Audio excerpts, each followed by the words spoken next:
Great. Thank you so much for the introduction. And thanks to Peter and Bram for inviting me. It's very exciting to be here. Back in the Netherlands, I lived here for 2 years in Rotterdam and brought students to Groningen more than 10 years ago now when I was teaching at the University of Toronto.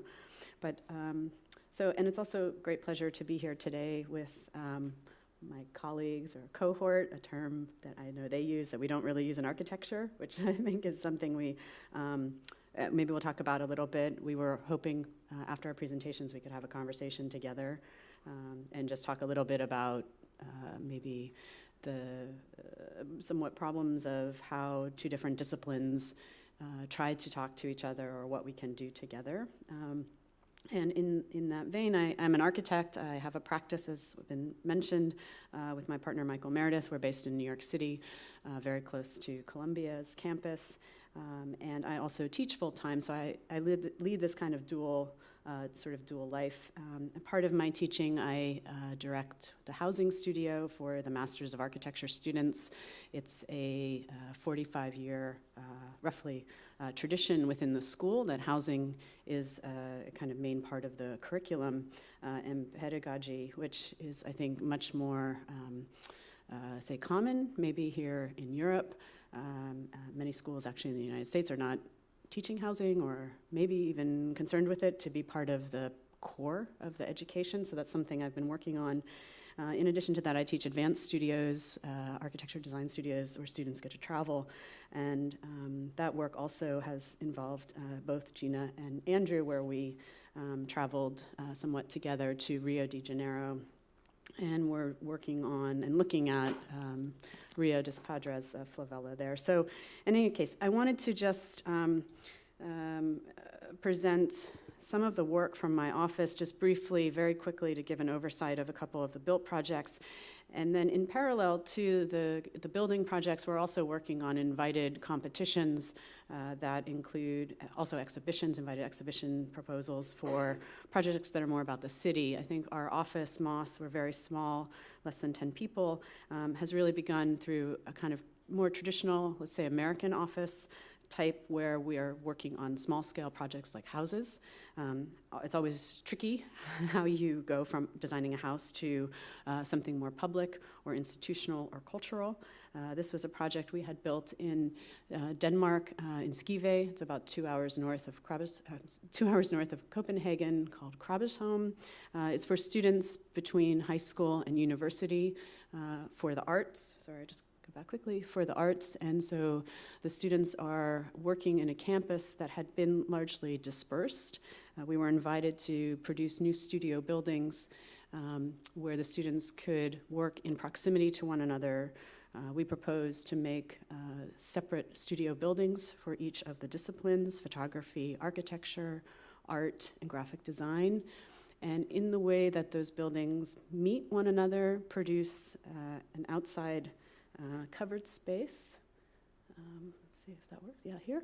So we have a series of both courtyards, these are construction photos, and a covered space that they could be outside but covered. And I think these are some of issues around health, let's say, that we try to weave into the work without necessarily being so overt about that as a kind of driver for the project, but it should just be part of the project. So the students had never really had a space like this before where they could hang out. We simply asked the director to put out chairs, and students started to hang out and relax. Other things we're working on are issues around environmental sustainability, using simple passive systems and things like this. So these are sort of two issues that we always try to incorporate into the work. How can we make spaces for people that are much more collective, thinking more almost at an urban level, even if they're small scale? So then when we come to opportunity to present and research something on the city, we were invited to work on a proposal through the Museum of Modern Art in New York called Foreclosed. This was in 2010. It was also done in conjunction with the Buell Center, which is for American Studies at Columbia GSAP. So we selected Orange, New Jersey, which is a city, very small city, just outside of Manhattan. We were able to pick from 10 different cities in the US to study the problem of foreclosure and make a proposal for a piece of public land. And so by choosing Orange, one of the reasons we chose this was that it was in proximity to New York, and it allowed us to actually use some of the principles that the NYC 2030 plan offered, such as things like walking, being within proximity to walking. We did a lot of our work, we spend a lot of time on design research, let's say, so we investigated things like the obesity epidemic in Orange. We looked at the kind of physical nature of Orange itself, and meaning there are several different Oranges, east, south, but Orange itself and a particular neighborhood located near the central train station, which was already being redeveloped through the city. They had demolished their kind of 1960s brick housing towers in favor of a Hope 6 project, which basically reduced the density to something like only 25% of what had been there, effectively really reducing affordable housing in this downtown core. Orange itself is, basically this is Orange and the island of Manhattan, so you can see it's very similar to Central Park. Another reason we selected Orange out of all the cities that had been proposed on the list for us was that we found within Orange itself a density approaching that of some of the neighborhoods of Manhattan, particularly Queens. Furthering that kind of research, we looked at relationship between obesity and commuting, walking, a general. One of the things we look at in almost all of our projects coming out of our interest in kind of American houses as a type or typology, also then to American housing, but how Americans live, how we've seen the shift in the size of the American house and the footprint, to then things like today now new trends in housing like the micro unit that's just opening right now in Manhattan, which which is built by one of my colleagues who teaches in my housing studio with me, and architects. So we looked then at the opportunity to build in the streets, which is extremely controversial in New Jersey, where cars are, everyone wants a car and loves their car. So it's interesting for me to hear presentations today about that the car and traffic is dying. So this was not the reaction we had to our project, but what we found when we had a kind of broader team to work with, for instance, in this project, was we worked also with Ed Glazer, who's an economist at Harvard, and tried to understand really how cities are built and supported today, and similarly then how suburbia is built and supported today, largely through the kind of economics of cities. So we found by looking at the streets in Orange, New Jersey, that this was really in this particular neighborhood that we were working.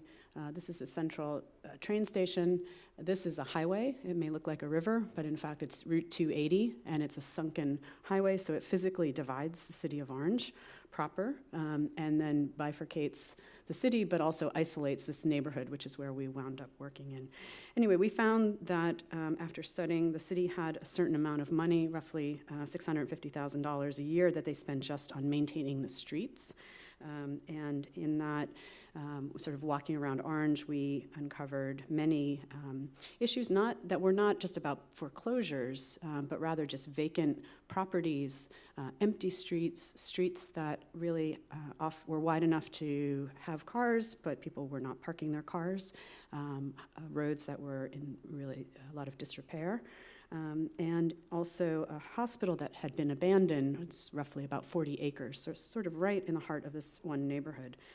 So for us, it became not just an issue around foreclosure, but really looking at the kind of context of the city, a kind of small American city that was so very close to Manhattan. It's roughly 20 miles from Manhattan. Some of the things we also do in the practice are make drawings that look at potentials for how to even move in the city and walk around and understand each of these circles is a half mile. So what kinds of activities can you do? And again, that half mile for us really became generated from the NYC 2030 plan. How could you adopt that?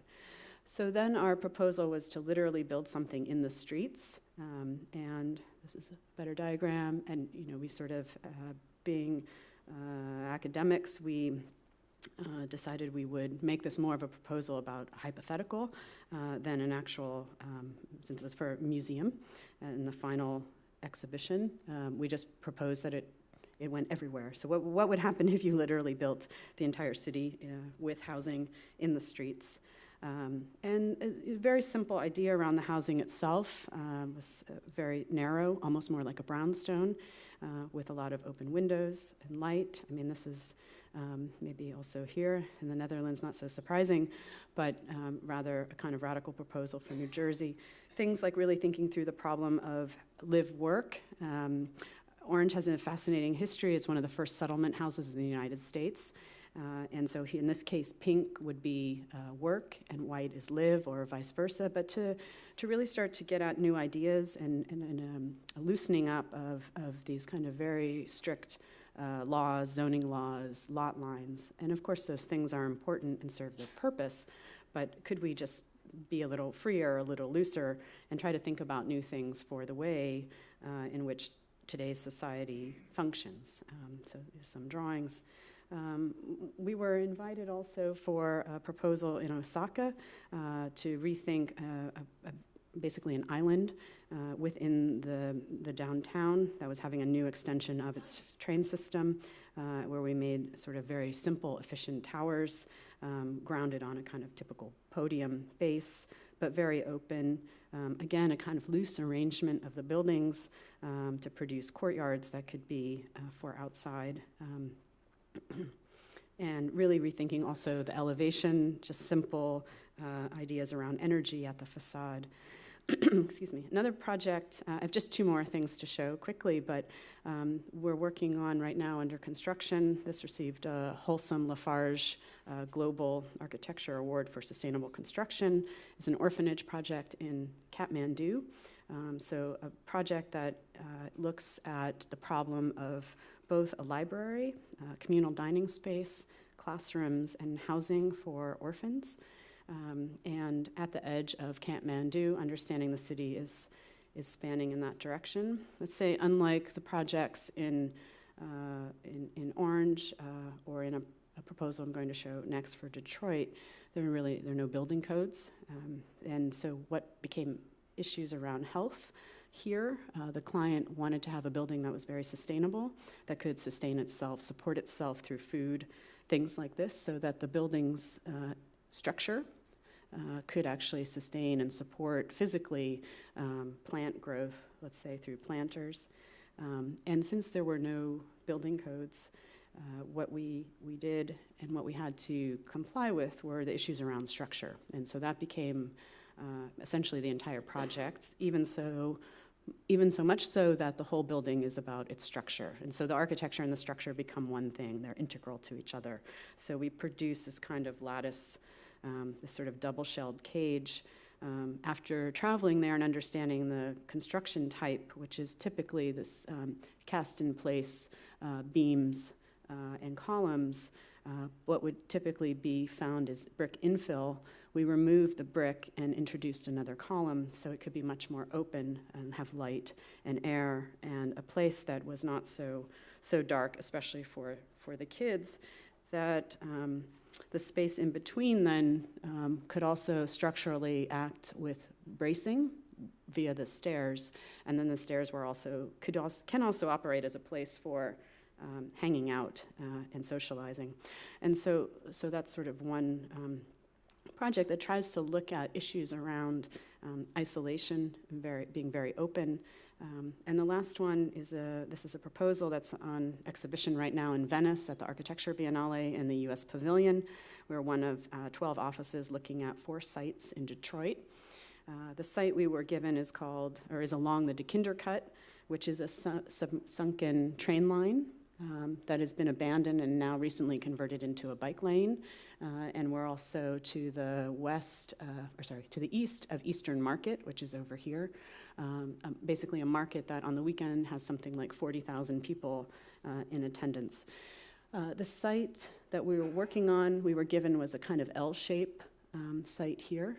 and everything in black is existing. And so you can see that this is our proposal with these X's and O's and kind of ovals, is all empty. So we were invited to make a proposal for what could you do in this space, and some of it was about a kind of extension of the ideas from Foreclosed.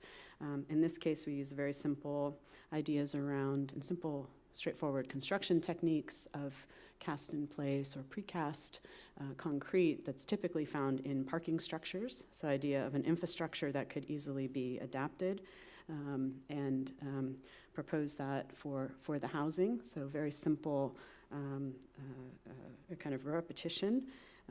But those things, again, introducing ideas around courtyards, open courtyards, weaving through some streets with street parking, but only in a small way. We I think, learned a few things from the Foreclosed project, and understanding that when just sort of removing a car or the opportunity that you might even have it is something that is problematic. And then these, what seem like would be driving ramps, are actually at the scale of the pedestrian. So how to use this kind of larger infrastructural structure, super system, scaled down really to the size of a building, but that could produce an urbanism is something we're interested in our project. And then just to sort of look at also different scenes, ideas around how to make a very open ground floor, how you could program these with different activities, that really how to make a dynamic roof that's not that far from the ground so that there's still a kind of visual, physical proximity. And also, some of the things we've been asking ourselves is how do we situate architecture today? How do we understand the city today when everything is really a lot about being on your phone? And that we have now maybe a new relationship to the interior through our phone, because we're always seeing ourselves through photos of ourselves with interiors in the background, so that almost becomes a new exterior or a new kind of public face. Anyway, these are some questions. Part of this project also looks at the idea of how architecture, at least maybe let's say the way we've been looking at it in the Northeast in the United States, through relationship of architecture to the city is always as a kind of theater or as an actor. And so we kind of we wrote a long text and made a book with this project that looks at and kind of questions from Cyrilio to Rem Koolhaas the relationship of the person today to the city. So if we're making delirious cities, we have delirious people, or if we have generic cities, we have generic people, that somehow that has to be, we're at a moment now where these things can be rethought. And I'll just pan through that. Another thing we've looked at as a kind of sub-project is really redrawing the scale figure. This is probably pretty hardcore architecture here at this moment. There's always a kind of dilemma how to, what kind of figure do you draw in your drawings to represent a person. So anyway, I'll end there. Thank you.